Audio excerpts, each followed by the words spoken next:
Many years ago when I got married and everything was an absolute fortune and even a cake was about 500 quid, I came up with a phrase that helped me to mentally get through the time, and that's what I'm going to talk about on today's episode 677 of the Daily Sales Message podcast. And the phrase was this: money spent is money forgotten. Money spent is money forgotten. And this is really relevant in a sales scenario because this is where we get into upsells and impulse buys and cross sells and things like that.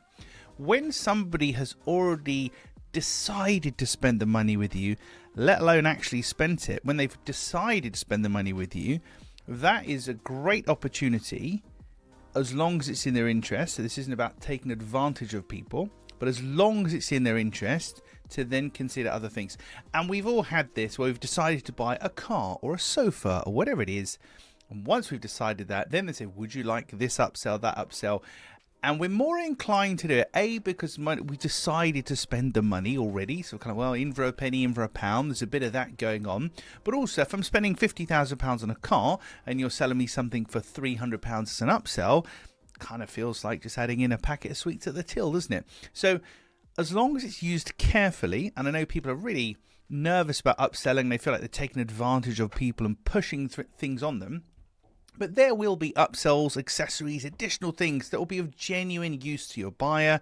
And the best time to offer them to them is just after they've decided to buy or just after they've bought, because money spent is money forgotten. And it's the most conducive time for them to add things to their order as long as it's in their interest. Let's not take advantage of people.